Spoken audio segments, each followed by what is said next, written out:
Bonjour mes chers élèves. Aujourd'hui, nous allons voir une nouvelle leçon de vocabulaire. Les contraires. Alors, c'est quoi les contraires? Les contraires sont des mots qui ont un sens opposé.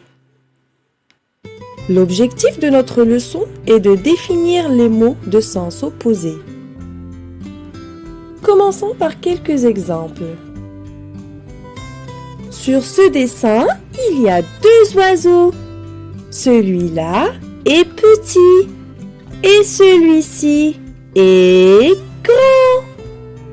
Petit est le contraire de grand.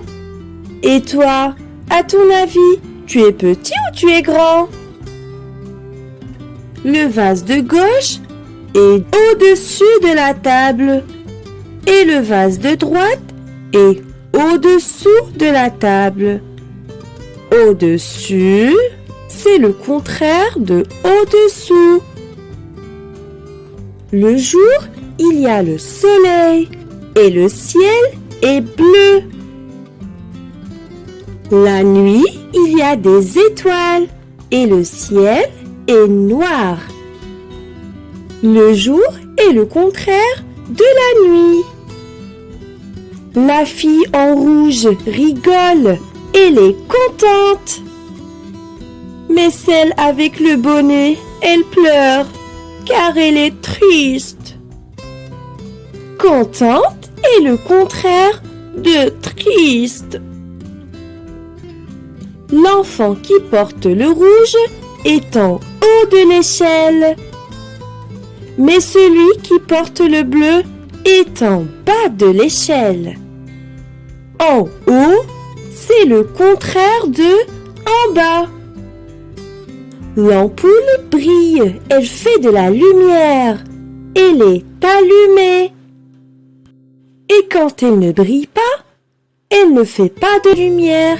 On dit qu'elle est éteinte. Allumée est le contraire d'éteinte. Quand il y a beaucoup d'eau, le verre est plein. Quand on a tout bu et qu'il n'y en a plus, le verre est vide. Plein est le contraire de vide. L'hiver, quand il neige, il fait froid. Brrr. Regarde, l'enfant a froid. L'été, quand il y a du soleil, il fait chaud. Froid est le contraire de chaud. Le petit singe monte les escaliers. Partir d'en bas et monter jusqu'en haut et monter. Et partir d'en haut et arriver jusqu'en bas, c'est descendre. Monter est le contraire de descendre. Olivia est proche de nous. Regarde, on voit bien son petit nez et ses yeux. Ah, maintenant, on la voit moins bien. Elle est loin.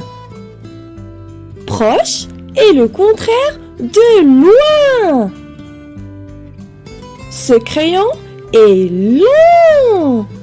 Ce crayon est court. Long est le contraire de court. Regarde dans ta trousse si tu as des crayons courts ou des crayons longs. Cet homme est fort. Il pousse la voiture. Par contre, le petit porcinet n'est pas fort. Il n'arrive pas à arracher la plante. Donc il tire très très fort. Pousser est le contraire de tirer. Le vent souffle et l'arbre s'incline vers la droite. Ici, il souffle et l'arbre s'incline vers la gauche. La droite est le contraire de la gauche. Bravo! Maintenant, on pourra faire un petit exercice ensemble. Regardez bien les deux images. Et dites-moi quelles sont les choses opposées que vous pouvez en tirer. Alors, on commence par les personnages. Dans l'image en haut, on voit un homme. Donc on va dire un adulte. Et dans l'image d'en bas, on voit un petit garçon. Donc on va dire un enfant. Alors, adulte et le contraire de enfant. Passons aux actions. L'homme, qu'est-ce qu'il est en train de faire dans l'image? Très bien, il pousse la voiture. Et l'enfant, qu'est-ce qu'il fait? Il tire la voiture. Alors, pousser est le contraire de tirer. Bravo! Mais dites-moi, est-ce qu'elles sont toutes les deux de la même taille? Non, la voiture que pousse l'homme est petite, mais celle que tire l'enfant est plus grande. Donc, petite est le contraire de grande. Mais dites-moi, est-ce que le fait de pousser une petite voiture est facile ou difficile? Oui, c'est facile, puisque c'est un adulte et que la voiture est petite. Par contre, l'enfant, quand il tire une grande voiture, c'est difficile.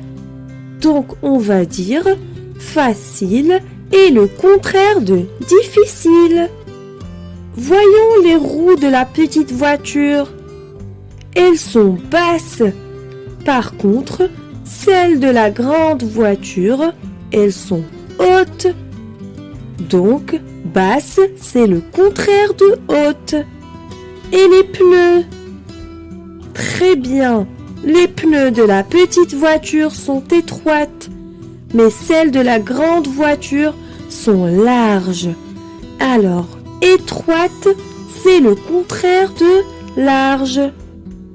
Et enfin, les arbres, est-ce qu'ils sont inclinés dans le même sens? Non, les arbres dans l'image en haut sont inclinés vers la droite.